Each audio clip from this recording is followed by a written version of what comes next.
नमस्कार दोस्तों, are classes में आप सभी का स्वागत है। और आज इस वीडियो में मैं बात करूंगा एनसीईआरटी बुक्स क्लास 10th की जो साइंस की बुक है उसका चैप्टर नंबर 6 के जितने भी क्वेश्चन आंसर है उस एनसीईआरटी बुक्स में उन सब की। राइट, तो ना ज़्यादा टाइम लेते हुए मैं स्टार्ट करता हूँ। जैसा कि आप स्क्रीन पर यहाँ देख रहे होंगे, जैव प्रक्रम जैसे कि लाइव प्रोसेसिंग चैप्टर का नाम है। और इसमें जो एनसीईआरटी बुक्स के कुछ बीच में क्वेश्चन आंसर दिए रहते हैं, कुछ लास्ट में पूछे जाते हैं, तो वो क्वेश्चन आंसर एग्जाम की दृष्टि से इंपॉर्टेंट होते हैं। तो इसमें मैं ए टू जेड क्वेश्चन आंसर को सॉल्व कराने का प्रयास करूंगा। और लास्ट में इस जो पीडीएफ का लिंक होगा वो आपको डिस्क्रिप्शन लिंक में मिल जाएगा, वहां से आप लिख लें। अभी यहाँ पर फिलहाल ध्यान से समझते चलेंगे, वीडियो थोड़ा लंबा होगा क्योंकि सभी क्वेश्चन आंसर को मैं प्रयास करूंगा इस वीडियो में डालने की। राइट, जैसा कि आप पहला क्वेश्चन आंसर देखें और यहाँ पर पेज नंबर भी नोटिस कर सकते हैं कि आप किस पेज नंबर पर ये क्वेश्चन आंसर मिलेगा, तो वो भी लिखा हुआ है। और ये बेसिकली जो हिंदी मीडियम सी बुक्स हैं पहले उनको सॉल्व करा रहा हूँ, उसके बाद इंग्लिश मीडियम की कुछ सुनवाई होगी मेरे पास। राइट, तो क्योंकि हिंदी मीडियम की डिमांड ज़्यादा है मुझे। अब नेक्स्ट में बात करूँ तो जैसे क्वेश्चन आंसर इसमें पूछा गया है वो है कि हमारे जैसे बहुकोश की जीव में ऑक्सीजन की आवश्यकता की पूर्ति करने में विसरण क्यों अपर्याप्त है। मतलब पहले आप ये कक्षा 9th में सीखा होगा आपने विसरण। मैं हिंट के लिए बताऊँ आपको, आपसे क्वेश्चन पूछा होगा वहाँ पर कि गर्मा गर्म खाने की गंध दूर तक क्यों पहुँच जाती है। तो गर्मा गर्म खाने की गंध जो होती है वो विसरण की क्रिया के द्वारा दूर तक पहुँच जाती है। अब यही विसरण पूरे शरीर में ऑक्सीजन के लिए क्यों पर्याप्त नहीं है। राइट, तो इसकी बात कर रहा है ये क्वेश्चन आंसर में। तो मैं बताऊं कि विसरण क्रिया द्वारा बहुकोश की जीवों में पर्याप्त मात्रा में ऑक्सीजन शरीर के प्रत्येक अंग में नहीं पहुंचाया जा सकता। ये तो बात आप पहले से जानते होंगे कि विसरण ही जरूरी नहीं है, वही पूरा सिस्टम एक काम करेगा ऑक्सीजन के लिए, तब वो शरीर में जब पहुंचती है। राइट, जैसे मैं अभी बात करूँगा और भी क्वेश्चन आंसर होंगे इसमें। अगला है कि बहुकोशिकीय जीवों में ऑक्सीजन बहुत आवश्यक होता है। बहुकोशिकीय जीवों में की संरचना अति जटिल होती है, उनकी जो स्ट्रक्चर होती है वो थोड़ी सी हार्ड होती है, अतः प्रत्येक अंग को ऑक्सीजन की आवश्यकता होती है जो विसरण की क्रिया पूरी नहीं कर सकता। राइट, नेक्स्ट में बात करूँ तो वो है कि कोई वस्तु सजीव है यानी लिविंग है, इसका निर्धारण यानी पता करने के लिए हमें किस मापदंड का उपयोग करेंगे। मतलब कैसे पता लगाएंगे कि सजीव है या नहीं है। तो सजीव में निरंतर गति होती रहती है, वो ऑक्सीजन लेते हैं छोड़ते हैं, इस तरह की एक्टिविटी करते हैं, तो सजीव का चलता है पता हमें। राइट, तो सजीव वस्तुएं, उत्तर है इसका, सजीव वस्तुएं निरंतर गति करती रहती हैं, चाहे वह सुप्त अवस्था में ही हो या ब्रह्म रूप में या अचेत दिखाई देते हैं। अनेक अणु गतिशील रहते हैं, इसके उनके जीवित होने का प्रमाण मिलता है। मतलब ये निरंतर गति करते रहते, इतना भी आप लिख देंगे तब भी क्वेश्चन आंसर राइट हो जाएगा। राइट, नेक्स्ट क्वेश्चन की बात करूँ तो वो है किसी जीव द्वारा किन कच्ची सामग्री का उपयोग किया जाता है। कच्ची सामग्री का मतलब जो बाहर से ली जाती है वाली जो सब्सटेंस होते हैं उनका उपयोग किया जाता है, वो कौन सी किसी जीव द्वारा क्या है वो कच्ची सामग्री, इन सब के बारे में पूछना बताए। तो जीवों को शारीरिक वृद्धि के लिए बाहर से अतिरिक्त कच्ची सामग्री की जरूरत यानी आवश्यकता होती है। शरीर पर पृथ्वी पर जीवन कार्बनिक अणुओं पर आधारित है, अतः यह खाद्य पदार्थ कार्बन पर निर्भर है। अब कार्बन का मतलब ऐसे हो गया कि जैसे कि अपने फूड्स में ग्लूकोज जो होता है, ग्लूकोज का फॉर्मूले की बात करूँ C6H12O6 होता है, तो C जो है उसमें कार्बन के अणु है, तो कार्बनिक अणु हुआ वो। राइट, जो कार्बन से निर्माण हुआ है इसका, तो उसी जो हम जितने भी मटेरियल्स लेते हैं उन सब में कार्बन होता है, तो कार्बन पर निर्भर है। ये बात क्लियर हुई। अब ये कार्बनिक यौगिक जैसे भोजन का ही अन्य रूप है, इनमें ऑक्सीजन और कार्बन डाइऑक्साइड का आदान प्रदान प्रमुख है। इसके अतिरिक्त जल, खनिज लवण अन्य हैं। हरे पौधे इन कच्चे पदार्थ तथा सूर्य के प्रकाश की उपस्थिति में स्टार्च का निर्माण करता है। जैसे हमारे शरीर में इस कच्चे सामग्री से ग्लूकोज बनता है और उस ग्लूकोज का खंडन चलता है इस ऑक्सीजन के द्वारा, फिर भी उसमें से कार्बन डाइऑक्साइड निकलता है फाइनली प्रोडक्ट के रूप में। ऐसे ही हरे पौधे जो होते हैं उसमें सूर्य के प्रकाश से उनके लिए सूर्य का प्रकाश और कार्बन डाइऑक्साइड जो होता है वो कच्ची सामग्री होती है, और तोड़ने के बाद वो क्या करते हैं, स्टार्च का निर्माण करते हैं, जिससे वो जीते हैं, जीवन यापन करते हैं पौधे। तो आपको समझ में आई कच्ची सामग्री क्यों आवश्यकता और क्या क्या होती हैं, वो सब कार्बनिक अणु हैं और कुछ नहीं। राइट, नेक्स्ट बात करें अगले क्वेश्चन आंसर की, तो वो है कि जीवन के अनुरक्षण के लिए आप किन प्रक्रमों को आवश्यक मानेंगे। मतलब जीवन जो है वो एक तरह से उसके अनुरक्षण के लिए कौन से सिस्टम जो है, प्रोसेसिंग है, वो चलती हैं। अब इसमें प्रोसेसिंग की बात करें, अनेक जैविक क्रियाएं जीवन के अनुरक्षण के लिए आवश्यक हैं, नीड्स है, उनकी ज़रूरत है। जैसे कि पोषण के बाद गति करना यानी शरीर की वृद्धि होना, उसके बाद श्वसन और वृद्धि और उत्सर्जन। पोषण, गति, श्वसन, वृद्धि, उत्सर्जन, ये 4 सिस्टम है। आपने खाना खाया, उसने गति की, आपने श्वसन किया, वो टूट करके आपके शरीर की वृद्धि करा, उसमें से मिलने वाला मटेरियल से अब जो अपशिष्ट हो गया उसे बाहर कर दिया, उत्सर्जन हो गया। राइट, तो कुछ सिंपल क्वेश्चन आंसर था। नेक्स्ट की बात करते हैं, तो वो है कि अब आप पेज नंबर भी देख रहे होंगे, 111 पेज नंबर पे क्वेश्चन आंसर आपको एनसीईआरटी बुक्स में मिल जाएगा। तो मैं अब बात करूं कि स्वयं पोषी पोषण तथा विषम पोषी पोषण में क्या अंतर है। बेसिकली यहाँ पर नहीं दिया गया है, लेकिन मैं आपको हिंट करूं कि स्वयं पोषी पीडीएफ में मैंने ये नहीं लिखवाने का कारण एक ही है, क्योंकि यहाँ थोड़ा सा सरल बनाने का प्रयास मैंने सोचा मैं कर दूंगा, तो इसलिए मैंने ये नहीं लिखा, राइट। तो स्वयं पोषी और विषम पोषी आप दोनों तरफ लिखेंगे पोषण में। स्वयं पोषी वे पौधे यानी स्वयं पोषी वे जीव होते हैं जो अपना भोजन स्वयं बनाते हैं, और ये अपना भोजन स्वयं नहीं बनाते, दूसरे जीवों पर निर्भर रहते हैं।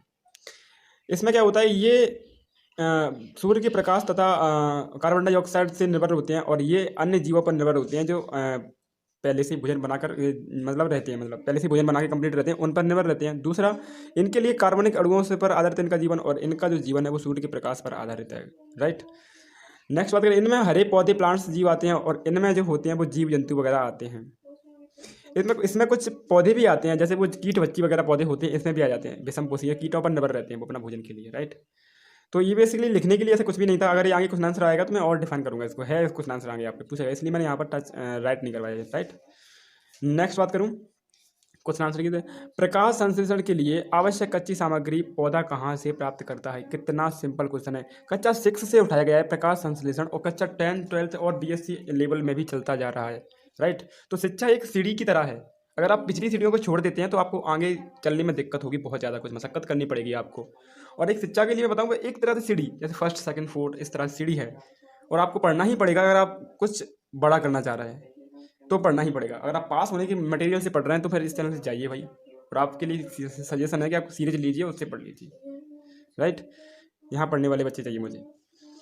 जल पौधे की जड़ें, और जैसे कच्ची सामग्री की बात करूँ तो जल की आवश्यकता होती है, कार्बन डाइऑक्साइड और क्लोरोफिल और सूर्य का प्रकाश। अब ये कहाँ से मिलता है नॉर्मल, तो जल जो होता है, पौधे की जड़ें भूमि से जल प्राप्त करती हैं, कार्बन डाइऑक्साइड वायुमंडल से मिल जाता है, रंध्रों द्वारा प्राप्त होता है। अब रंध्र क्या होते हैं, पत्तियों में छोटे छोटे छिद्र होते हैं, वो रंध्र कहलाते हैं, और रंध्र से ऑक्सीजन बाहर निकल आती है, और वायुमंडल से कार्बन डाइऑक्साइड अंदर चली जाती है। और इस क्रिया को जो होती है वो वाष्पोजन क्रिया के सहारे भी होती है, तो इसमें वाष्पोजन भी रंध्रों के द्वारा होता रहता है।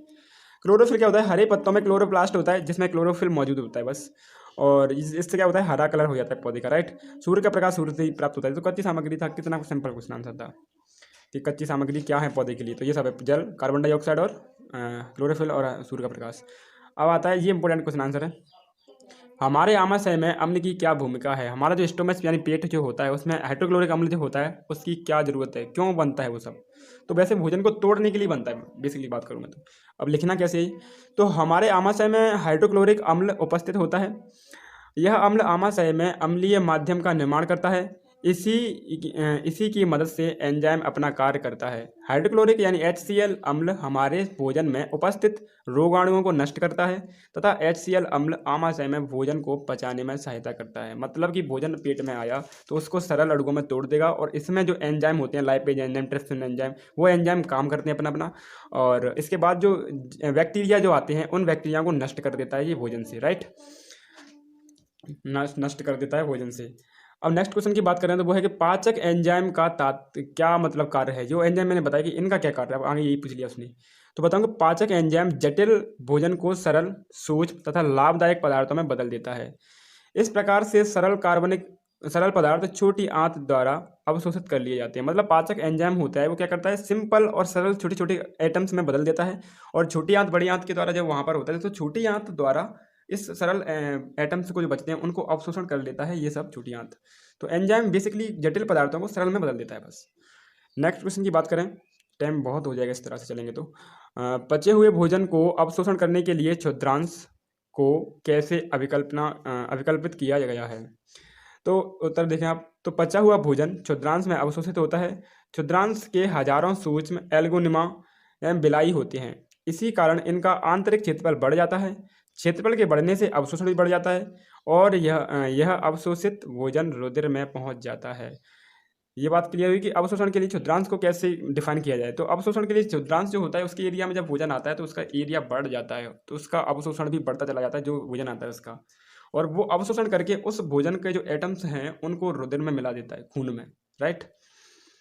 नेक्स्ट क्वेश्चन की बात करें तो वो है कि श्वसन के लिए ऑक्सीजन प्राप्त करने की दिशा में एक जलीय जीव की अपेक्षा स्थलीय जीव किस प्रकार लाभप्रद है। मतलब जो स्थलीय जीव का मतलब जो पृथ्वी के ऊपर रहते हैं, जैसे कि पानी में नहीं रहते, राइट, स्थल पर रहते हैं, और जो जल में रहते हैं वो जलीय जीव। अब पृथ्वी पर वायुमंडल में ऑक्सीजन आसानी से मिल जाता है, बहुत ज़्यादा मात्रा में उपलब्ध है, लेकिन जल में घुला हुआ रहता है।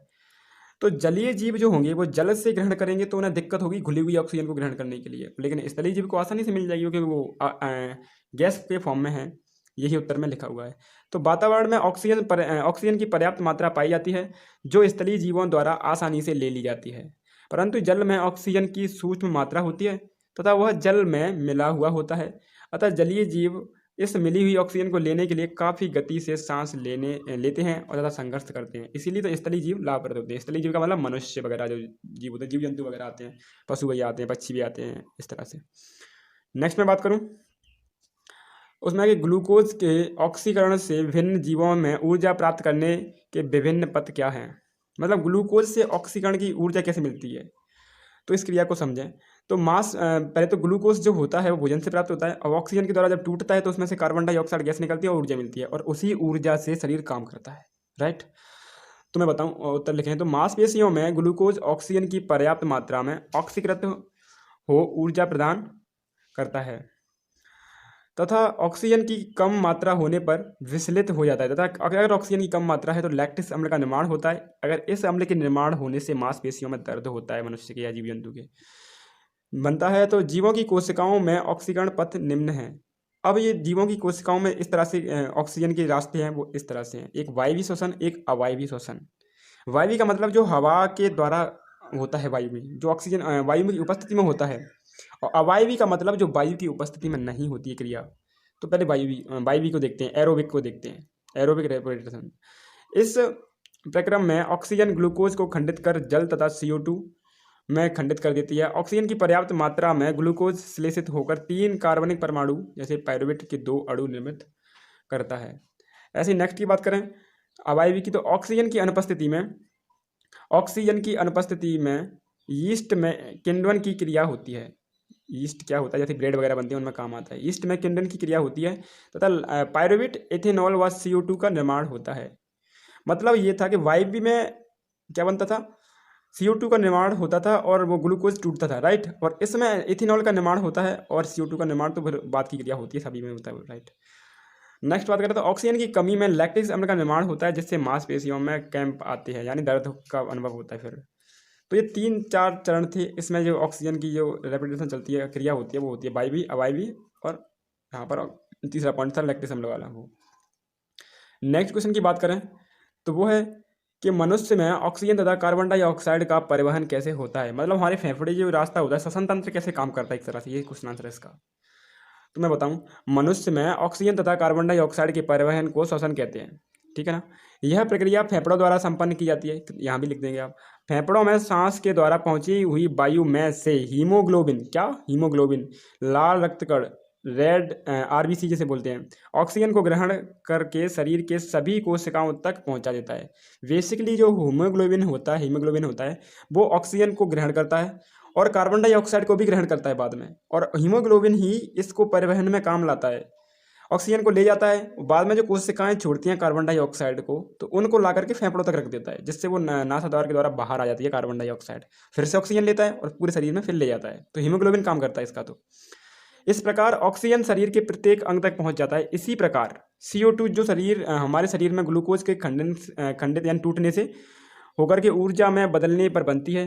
तो यह CO2 रक्त के संपर्क में आने पर, हीमोग्लोबिन के संपर्क में आती है, आने पर उसके प्लाज्मा में घुल जाती है तथा CO2 प्लाज्मा के द्वारा पूरे शरीर से पुनः रक्त में से वायु में चली जाती है, मतलब फेफड़ों में आती है, फेफड़ों के द्वारा लौट जाती है वायुमंडल में, तो CO2 बाहर आ जाती है, अतः नासाद्वार से बाहर कर दी जाती है। तो इतना काम था इस श्वसन तंत्र का। फिर इसके बाद जो फिल्ट्राइजेशन का काम करता है वो हटता है इसके बाद, राइट। तो हमें इतना ही लिखना था। नेक्स्ट की बात करें तो वो है कि गैसों के विनिमय के लिए मानव फुसफुस में अधिकतम क्षेत्रफल को कैसे अभिकल्पित किया गया है। अब फुसफुस की कार्यविधि जो पूछिए वो बताएं। तो मानव फुसफुस में छोटी छोटी नलियां में बटी होती है। श्वसनिकाओं के बाद अंत में कूपिका होती हैं जिनकी रचना गुब्बारे के समान होती है। कूपिकाएं ही गैसों के परिवहन को सरल बनाती हैं तथा एक विशाल क्षेत्र है इतनी सी आपको। तो कूपिकाओं की बात करूं मैं, तो पहले क्या होता है कि नासा द्वार इस तरह से जाता है और ये फेफड़ों के द्वारा 2 ट्यूब्स में बंट जाता है और यहाँ से फेफड़े की शुरुआत हो जाती है यहाँ से, राइट। अब फेफड़ों के अंदर जो होती है ये ट्यूब्स, फिर जाके कूपिकाएं यहाँ से गुब्बारे नुमान ऐसी रचनाएं होती हैं, इस तरह से बटी हुई होती हैं दोनों तरफ। तो इनमें वायु का फिल्ट्रेशन होता रहता है, राइट। इनमें वायु आती है और जाती है, कार्बन डाइऑक्साइड आती है और वहाँ से ऑक्सीजन आती है, फिर दोनों का फिल्ट्रेशन चलता रहता है। नेक्स्ट मैं बात करूँ तो मानव में वहन तंत्र के घटक कौन से हैं, इन घटकों के कार्य क्या है, मतलब क्या है इनके घटक जो वहन का काम करते हैं, मतलब ट्रांसपोर्टेशन का काम करते हैं, ट्रांसपोर्टेशन का। तो मानव में वहन तंत्र के प्रमुख घटक हैं हृदय, रुधिर और रुधिर वाहिकाएं, 3 हुए। अब हृदय देखें तो हृदय एक पंप की तरह रक्त शरीर के विभिन्न अंगों का से आदान प्रदान करता है, मतलब ये पंप की तरह काम करता है, रक्त को पंप करता रहता है। और रुधिर क्या होता है, खून यानी ब्लड। इनमें 3 रक्त कण होते हैं, 3 से मिलकर बनता है। इसका तरल माध्यम प्लाज्मा है। रक्त शरीर में क्या काम करता है इसको देखें, CO2 भोजन तथा जल, ऑक्सीजन मतलब कार्बन डाइऑक्साइड, भोजन, जल और ऑक्सीजन तथा अन्य पदार्थ का वहन करती है। कौन, रक्त करती है, ब्लड। आरबीसी रक्त में ही होता है, ये आरबीसी WBC प्लेटलेट्स होती हैं, इनसे मिलकर बना होता है रक्त। तो आरबीसी कोशिकाओं यानी CO2 तथा ऑक्सीजन गैसों का अन्य पदार्थों का वहन करती है, जिसमें आरबीसी में होता है हीमोग्लोबिन, राइट। अब बची WBC, जिसे वाइट ब्लड सेल बोलते हैं, श्वेत रक्त कण। तो शरीर में बाहर से आए जीवाणुओं से लड़कर शरीर को रोग मुक्त करता है। अब इसके बाद जो बचता है लास्ट पार्ट जो होता है प्लेटलेट्स। प्लेटलेट्स क्या होता है, हमारे चोट लगने पर जो घाव को आपने देखा होगा वहाँ पर एक कुछ परत सी जम जाती है थोड़ी देर बाद घाव के ऊपर खून की, तो वो प्लेटलेट्स के कारण होता है। तो प्लेटलेट्स चोट लगने पर रक्त को बहने से रोक देती है। तो आपने तीनों काम देखे। रुधिर वाहिकाएं होती है, वो रुधिर को बहाने का काम करती रहती हैं, और रुधिर के अंदर जो होते हैं WBC, RBC और प्लेटलेट्स, तो इन तीनों काम देखे। तो रुधिर जो होता है उसमें भोजन ऑक्सीजन वगैरह जल से सब बहता रहता है शरीर के अंदर। RBC CO2 ऑक्सीजन को ले जाती है, WBC जीवाणुओं को मारती है, और प्लेटलेट से बची वो चोट लगने से रक्त बहने से बचाती है चोट लगने पर। नेक्स्ट क्वेश्चन की बात करें, एक यार मैं टाइम की ओर देता हूँ यार, टाइम 20 मिनट हो गया, ठीक है। नेक्स्ट क्वेश्चन की बात करें तो स्तनधारी तथा पक्षियों में ऑक्सीजनित तथा विऑक्सीजनित रंध्र को अलग करना क्यों आवश्यक है। अच्छा, तो स्तनधारी का मतलब होता है जैसे कि जीव जो अपन मनुष्य होते हैं उनमें जिनमें स्तन होते हैं, इनमें बूब्स होते हैं दूध पिलाने के लिए अपने बच्चों को, राइट। नेक्स्ट मैं बात करूँ तो स्तनधारी तथा पक्षियों को अधिक ऊर्जा की आवश्यकता होती है, जो ग्लूकोज के खंडित होने पर, हीने पर लिख दिया यहाँ पर, रॉन्ग कर दिया, होने पर, ग्लूकोज के खंडित होने पर प्राप्त होती है। ग्लूकोज के खंडन के लिए ऑक्सीजन की आवश्यकता होती है, मतलब उसको तोड़ने के लिए ऑक्सीजन चाहिए। ऑक्सीजनित तथा विऑक्सीजनित रक्त को अलग करके ही शरीर की इतनी ज़्यादा मात्रा में ऊर्जा उपलब्ध करा सकती है। अगर ऑक्सीजन और विऑक्सीजनित रक्त ब्लड है वो एक साथ मिल गया तो फिर शरीर को ऑक्सीजन नहीं मिल पाएगी पूरी मात्रा में। इसलिए वहाँ पे एक पार्ट बना रहता है कि ऑक्सीजनित जो होगा वो ब्लड इस तरह से इसमें होगा, अनप्योर ब्लड होगा, इसमें प्योर ब्लड होता है, बेहतर रहता है इस वाले पार्ट में। और ये पार्ट जो होता है वो दोनों को अलग करके रखता है, ये वाला पार्ट हार्ट में, राइट। तो ये सब था इसमें। नेक्स्ट मैं बात करूं अगले क्वेश्चन आंसर की, तो वो है उच्च संगठित पादप में वहन तंत्र के घटक क्या हैं। उच्च संगठित पादप में वहन तंत्र के प्रमुख घटक हैं जाइलम और फ्लोएम। सिंपल सा क्वेश्चन आंसर था, क्योंकि जाइलम फ्लोएम की भी बात होने वाली है तो मैं ज़्यादा चर्चा नहीं कर रहा। नेक्स्ट बात करूं तो पादप में जल और खनिज लवण का वहन कैसे होता है। भाई जाइलम और फ्लोएम के द्वारा होता है। अब इनकी क्रियाविधि सीख लेते हैं कि जाइलम फ्लोएम किस तरह से काम करते हैं। अगर आपने पिछले वीडियो नहीं देखे हैं तो आप इस वीडियो की प्लेलिस्ट में जाइए इस चैप्टर की में, और उसमें A to Z 3D animation, वहाँ पर आपको समझ जाएगा 3D एनिमेशन के थ्रू, तो आपको एकदम क्लियरिटी हो जाएगी कि किस तरह से बॉडी के सारे पार्ट काम करते हैं। पादप में जल और खनिज लवण का वहन जाइलम ऊतक करता है। जड़ों की कोशिकाओं मृदा के अंदर होती हैं तथा वह आयन का आदान प्रदान करती हैं। यह जड़ और मृदा में जड़ के आयन में एक अंतर उत्पन्न करता है। इस अंतर को समाप्त करने के लिए जल गति करते हुए जड़ के जाइलम में जाता है और जल के इस स्तंभ का निर्माण करता है जो लगातार ऊपर की ओर धकेलता है। जल को क्या करता है, स्तंभ का निर्माण होने के बाद वो जल को ऊपर की ओर धकेलता रहता है, और इस क्रिया में पर्टिकुलर जो वेपोराइजेशन क्रिया होती है रंध्रों के द्वारा वो काम आती है, वो खींचती है सांस के द्वारा ऊपर को जल को, राइट। यह दाब जल को ऊपर की तरफ पहुंचाता है। भाई ये नहीं पहुंचाता है, नहीं, गलत लिखा है यहाँ पर, रॉन्ग करेंगे आप। पत्तियों के द्वारा वाष्पोर्जन की क्रिया द्वारा जल की हानि होती है जो जल को जड़ों में उपस्थित कोशिकाओं द्वारा खींचता है तथा वाष्पोर्जन की वाष्पोजनकर्षण जल की गति के लिए महत्वपूर्ण बल होता है। मतलब वाष्पोजन क्रिया जो होती है, अपन सांस जो खिंचकर जाती है, ऑक्सीजन जो उसको बाहर पे पौधों से निकलती है, तो उस क्रिया में जल जो होता है वो जड़ों से जाइलम ऊतक के द्वारा पौधे के अन्य भाग में पहुंच जाता है। राइट, नेक्स्ट मैं बात करूं तो पादप में भोजन का स्थानांतरण कैसे होता है, भोजन किस तरह से ट्रांसपोर्टेशन करता है। तो पत्तियां भोजन तैयार करती हैं। पत्तियों से भोजन स्थानांतरण पूरे पौधे में फ्लोएम वाहिकाएं करती हैं। फ्लोएम यानी फ्रूट्स को ले जाने का काम फ्लोएम करता है। राइट, नेक्स्ट क्वेश्चन की बात करें। अब क्वेश्चन आंसर जो है वो थोड़े लेंथी आएंगे, बड़े से होंगे, तो आप देखें यहाँ पर। यानी नेफ्रॉन्स, वृक्काणु की रचना तथा कार्यविधि का वर्णन कीजिए।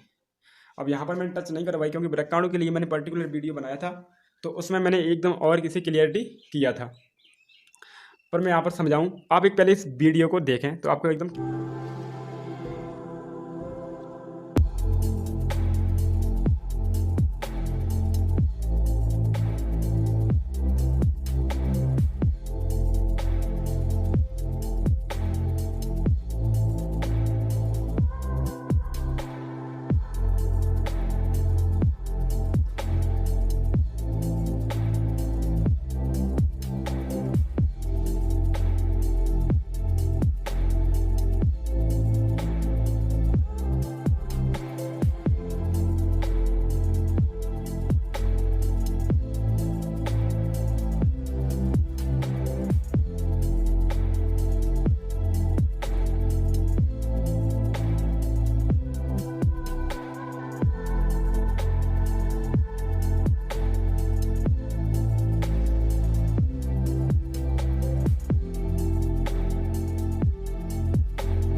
नेक्स्ट बात करूँ तो उत्सर्जी पदार्थ, एक मिनट यार, ये बड़े जूम आउट इनका दो ठीक है, इनका दो काफ़ी है, और इन करो। ओके चलो, आ जाओ। उत्सर्जी उत्पाद से छुटकारा पाने के लिए पादप किन विधियों का उपयोग करते हैं। अब जो बेस्ट मटेरियल होता है वो प्लांट कैसे किस तरह से किन विधियों के द्वारा छोड़ देते हैं, इसको बताना है। तो उत्सर्जी उत्पाद से छुटकारा पाने के लिए निम्न विधियां हैं। प्लांट्स की बात हो रही है पर्टिकुलर, राइट, प्लांट्स यानी पौधों की। तो प्रकाश संश्लेषण में पौधे ऑक्सीजन उत्पन्न करते हैं तथा कार्बन डाइऑक्साइड शोषण के लिए रंध्रों द्वारा उपयोग में लाते हैं। दूसरा पॉइंट, पौधे अधिक संख्या में उपस्थित जल को वाष्पोजन क्रिया द्वारा कम कर सकते हैं। ठीक है ना। नेक्स्ट की बात करूं तो लास्ट पॉइंट है, पौधे कुछ अपशिष्ट तथा पदार्थों को अपने आसपास की मृदा को उत्सर्जित कर देते हैं। मतलब रंध्रों के द्वारा वैसे ऑक्सीजन छोड़ देते हैं और कार्बन डाइऑक्साइड ले लेते हैं तथा जो नेक्स्ट जल की अगर ज़्यादा मात्रा बढ़ जाए तो उससे वेपोराइजेशन के थ्रू वो जल जड़ों से बाहर निकालते रहते हैं, जिससे कि मौसम ठंडा हो जाता है उसके आसपास चारों तरफ। राइट, अब नेक्स्ट क्वेश्चन की बात करें तो वह मूत्र बनने की मात्रा में नियमन किस प्रकार होता है। तो मनुष्य द्वारा पिया जाने वाला पानी व शरीर द्वारा अवशोषण पर मूत्र की मात्रा निर्भर करती है। कम पानी पीने पर मूत्र की मात्रा कम होती है तथा कुछ हार्मोन इसे अपने नियंत्रण में रखते हैं। यूरिया तथा यूरिक अम्ल के उत्सर्जन के लिए भी जल की मात्रा बढ़ जाती है, अतः अधिक मूत्र उत्सर्जित होता है। सिंपल था क्वेश्चन आंसर। वैसे किडनी वाली वीडियो आप देखेंगे तो उसमें और क्लियरिटी हो जाएगी आपको। नेक्स्ट बात करूँ मैं तो मनुष्य में वृक्क एक तंत्र का भाग है संबंधित है। मतलब जो वृक्क जो होता है, किडनी होती है, वो कौन सा पर्टिकुलर कार्य करती है। तो किडनी है वो उत्सर्जन का काम करती है, यानी बाहर निकालती रहती है मूत्र को। राइट, तो उत्सर्जन होगा। और पादप में जाइलम उत्तरदायी है। जाइलम जल का वहन करता है, तो जल का वहन सिंपल हो गया। नेक्स्ट क्वेश्चन आंसर की बात करें, स्वयंपोषी पोषण के लिए आवश्यक है। स्वयंपोषी पोषण के लिए क्या जरूरी है। Carbon dioxide. भाई ठीक है, स्वयंपोषी कौन करते हैं, पौधे। तो कार्बन डाइऑक्साइड, जल चाहिए, क्लोरोफिल चाहिए, सूर्य का प्रकाश चाहिए, यानी उपरोक्त सभी तीनों चाहिए ये सब। राइट, नेक्स्ट की बात करें तो वो है कि क्वेश्चन आंसर है कि पायरुवेट में विखंडन के लिए यह कार्बन डाइऑक्साइड जल तथा ऊर्जा देते हैं। यह क्रिया होती है। कार्बन डाइऑक्साइड जल ऊर्जा, यानी पूरी जो ये क्रिया चलती है वो कोशिका की एक पार्ट होता है, कोशिकांग माइटोकॉन्ड्रिया, उसमें चलती है। माइटोकॉन्ड्रिया की अगर मैं बात करूँ तो कुछ इस तरह से बनी होती है, इस तरह से माइटोकॉन्ड्रिया। राइट, माइटोकॉन्ड्रिया की कोशिकांग में ये सब चलती रहती है, कोशिका वाली पार्ट में। तो नेक्स्ट अगर अगली वाली बात करूँ मैं तो वो है, हमारे शरीर में वसा का पाचन कैसे होता है, यह प्रक्रम कहाँ होता है। तो वसा का पाचन करने के लिए मैं एक पूरी कार्यविधि आपके लिए बता रहा हूँ। जैसे कि वसा का पाचन, एक तरह से वसा एक जो स्किन है उसके नीचे होती है और ये पूरे शरीर को एक तरह से रक्षा कवच प्रदान करती है, एक तरह से ऊर्जा को बनाए रखती है, राइट। तो वसा का पाचन आहार नाल के क्षुद्रांश में होता है। आहार नाल जो होता है उसके क्षुद्रांश, लास्ट वाला पार्ट जो होता है उसमें होता है। आमाशय में लाइपेज लाइपेज एंजाइम होता है। आमाशय में लाइपेज एंजाइम उन पर क्रिया करता है तथा वसा को खंडित कर देता है। मैंने सबसे पहले आमा स्टोमच में क्या हुआ, आमाशय लाइपेज एंजाइम ने खंडित किया। उसके बाद क्षुद्रांश में यकृत द्वारा छोड़े गए, यानी स्रावित यानी छोड़े गए बाइल रस वसा को इमिल्सिफाई करता है। यानी फिर जो लीवर होता है वो छोड़ता है, क्या छोड़ता है, वाइल रस छोड़ता है, और वो वाइल रस इमिल्सिफाई करता है इस वसा को, बची हुई बाद वसा खंडित टूटी हुई वसा को। अग्नाशय रस इस खंडित वसा को बसीय अम्ल तथा गिल्सरॉल में बदल देता है। इस प्रकार वसा का क्षुद्रांश में पाचन हो जाती है। सबसे पहले आमाशय में लाइपेज एंजाइम ने तोड़ा, उसके बाद लीवर ने एक बाइल रस छोड़ा था, उस बाइल रस ने इसका इमिल्सिफाई किया। उस इमिल्सिफाई करने के बाद अग्नाशय रस ने वसा को वसीय अम्ल तथा गिल्सरॉल में बदल दिया। उसके बाद क्षुद्रांश में ये पाचन हो जाता है। लास्ट पूरी प्रक्रिया हो जाती है इसकी, जटिल प्रक्रिया है एक तरह से। नेक्स्ट बात करता हूँ, भोजन के पाचन में लार की क्या भूमिका है। तो भाई लार जो होती है भोजन को वैसे ही स्रावित करके मोल्टेज में बदल देती है, शर्करा को, राइट। तो लिखें कैसे आप, तो मुंह में उपस्थित मुंह में उपस्थित लार ग्रंथियां लार रस को छोड़ती हैं। स्रावित माने छोड़ती हैं, मुंह में उपस्थित लार ग्रंथियां लार रस को छोड़ती हैं, छोड़ा करती हैं। इससे सेलावायरी यानी एमाइलेज और एमाइलेज एंजाइम होता है, जिसमें स्टार्च को मोल्टेज शर्करा में बदला जाता है। स्टार्च को किस में बदला जाता है, मोल्टेज शर्करा में बदला जाता है। इसी कारण कई बार अधिक चबाने पर भोजन मीठा लगने लगता है। तो सीधी से आप यहाँ से लिखेंगे स्टार्च को मोल्टेज शर्करा में बदलना होता है, वो सब लार के द्वारा होता है, क्योंकि इसमें जो एंजाइम होते हैं वो होते हैं एमाइलेज एंजाइम। एमाइलेज एंजाइम का नाम आप याद रखेंगे, वो तोड़ता रहता है, राइट। नेक्स्ट में बात करूँ, सिंपल क्वेश्चन आंसर था। नेक्स्ट बात करूँ, स्वयं पोषी पोषण के लिए आवश्यक परिस्थितियाँ कौन सी हैं और उनके उनके उत्पाद क्या हैं। स्वयं पोषी पौधे होते हैं, सो जो अपना भोजन स्वयं बनाते हैं, उनके लिए एक कंडीशन क्या है, कौन सी स्वयं पोषी होते हैं जो अपना भोजन स्वयं बनाते हैं, इसके लिए कुछ परिस्थितियाँ यानी कंडीशन हैं जरूरी हैं, उनके लिए आवश्यक पड़ती हैं। पर्याप्त मात्रा में जल जो जड़ अवशोषित करती हैं, पर्याप्त मात्रा में जड़ जल को अवशोषित करती हैं, सूर्य का प्रकाश और ऊर्जा देती हैं तथा कार्बन डाइऑक्साइड गैस चाहिए होती है। सिंपल सा क्वेश्चन आंसर था भाई, इतना चाहिए। नेक्स्ट बात करूँ तो वो है कि वायवीय तथा अवायवीय श्वसन में क्या अंतर है। ये तो मैंने वैसे वहाँ भी समझाया था, पर मैं यहाँ और एक तरह से क्लियर कर लूँगा। कितने 4 पॉइंट होते हैं इनमें। कुछ जीवों के नाम लिखिए जिनमें अवायवीय श्वसन होता है, राइट, ठीक है। तो पहले सबसे पहले वायवीय श्वसन यानी एरोबिक रेस्पिरेशन को समझते हैं। तो यह फर्स्ट पॉइंट, यह वायु की उपस्थिति में होता है। दूसरा, ग्लूकोज पूर्णतः विखंडित होता है, वायु की उपस्थिति में हुआ। दूसरा, ग्लूकोज पूर्ण रूप से टूटा इसमें। इसके अंतिम जो प्रोडक्ट होते हैं उत्पाद, वो कार्बन डाइऑक्साइड, जल और ऊर्जा बनती है। यह उदाहरण जैसे कि सभी उच्च जीवधारियों में ये सब क्रिया चलती रहती है वायवीय श्वसन की। अब बात करते हैं अवायवीय श्वसन क्या होता है, कितने चरण होते हैं। तो यह वायु की अनुपस्थिति में होता है, यानी यहाँ पर वायु ऑक्सीजन है ही नहीं। ग्लूकोज का आंशिक विघटन होता है, ग्लूकोज थोड़ा सा छोटे से रूप में टूटता है। इसके बाद इसके अंतिम उत्पाद इथाइल एल्कोहल व CO2 बनते हैं। इसको रखना भाई ध्यान में कि अवायवीय श्वसन में इथाइल एल्कोहल बनता है और उसमें CO2 गैस ऊर्जा बनती है, राइट।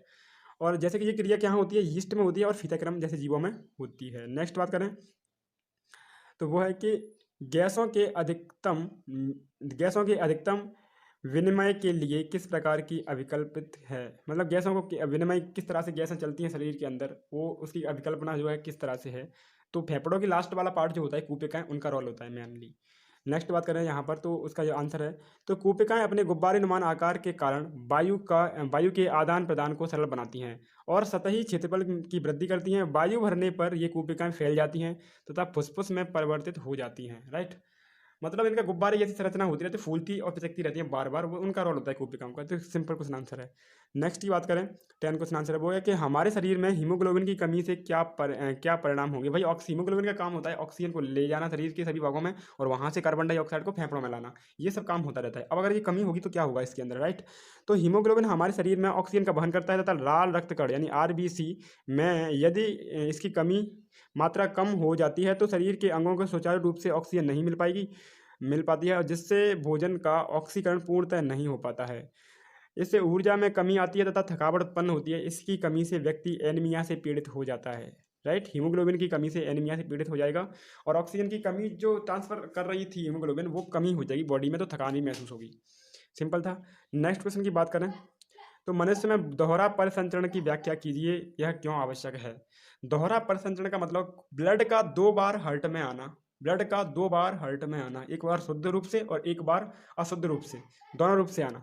तो मानव हृदय में रक्त 2 बार संचरित होता है, इसके दोहरा परिसंचरण कहते हैं। इसको क्या कहते हैं, दोहरा परिसंचरण कहते हैं। इस कारण ऑक्सीजनित और विऑक्सीजनित रुधिर को एक दूसरे से अलग रखता है। यदि ये बंटवारा ना हो तो दोनों प्रकार के रक्त मिल जाएंगे और अंगों को पूर्ण रूप से ऑक्सीजन नहीं मिल पाएगी। दोहरा परिसंचरण का मतलब तो पहली लाइन में क्लियर हो गया कि रक्त का 2 बार संचरित होना, 2 बार आना, दोहरा परिसंचरण कहलाता है। बस ऑक्सीजनित हो, और दोहरा परिसंचरण इसलिए जरूरी है, एक तरफ ऑक्सीजन जिसमें ऑक्सीजन मिला हुआ प्योर ब्लड है, एक तरफ अशुद्ध ब्लड जिसे अनप्योर ब्लड है, वो दोनों मिल ना जाए, इसलिए वो दोहरा परिसंचरण आवश्यक होता है।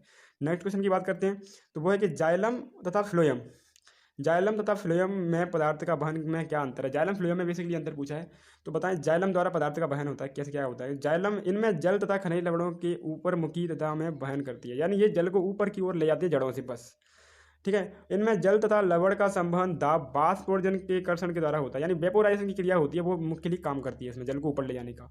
नेक्स्ट फ्लोएम की बात करते हैं, तो फ्लोएम है कि इनमें भोजन एमिनो अम्ल तथा संवहन दोनों दिशाओं में ऊपरमुखी तथा अधोमुखी, ऊपरमुखी मतलब ऊपर की तरफ भोजन, और नीचे की तरफ भी, यानी अधोमुखी मतलब नीचे की तरफ होता है। इनमें एटीपी ऊर्जा का उपयोग होता है, राइट। अब नेक्स्ट की बात करते हैं क्वेश्चन आंसर की, तो वो है कि फुसफुस में कूपिकाओं की तथा वृक्क में वृक्काणु की रचना तथा कार्यविधि की तुलना कीजिए। तो सबसे पहले फुसफुस में यानी कूपिका की बात करते हैं, कूपिका क्या काम करती है, राइट। तो कूपिका शुद्ध और अशुद्ध वायु का वहन करती है। कूपिका मतलब इस तरह से गुब्बारे जैसी संरचना होती है फेफड़ों में, वो कूपिका का आकार छोटा होता है। कूपिका शरीर में रसायन CO2 गैस के रूप में निकलती है। अब करती है वृक्काणु यानी नेफ्रॉन की बात। तो वृक्काणु शुद्ध और अशुद्ध रुधिर को वायु की वहन करता है, शुद्ध वायु का वहन करता है। रुधिराणु यानी वृक्काणु, एक मिनट, हाँ, वृक्काणु लपेटदार बड़े का आकार के कारण होता है, मतलब ये थोड़ा लपेटदार बड़ा होता है। इसकी स्ट्रक्चर ये मैं अभी दिखाई दे रहा हूँ आपको, यहाँ पर आप ये देखें इसकी स्ट्रक्चर किस तरह से है। वृक्काणु शरीर में नाइट्रोजन युक्त रसायन मूत्र के रूप में निकाल देते हैं। और ये यहाँ पर हो जाता है वीडियो का एंड, क्योंकि सारे क्वेश्चन आंसर को मैंने सॉल्व बता दिया। अगर आपको अब कोई दिक्कत है तो आप मुझे इस कमेंट बॉक्स में जाएं और अपनी फेस वैल्यू यानी ये आपके सामने क्या समस्याएं आ रही हैं इन क्वेश्चन आंसर को याद करने में, तो मुझे बताएं, तो मैं उसको और सॉल्यूशन लेकर आऊँगा और नए अंदाज से उस क्वेश्चन आंसर का, राइट। और अभी तक आपने अगर चैनल सब्सक्राइब नहीं किया तो सब्सक्राइब कर दें और अपने दोस्तों को ज़रूर शेयर कर दियो।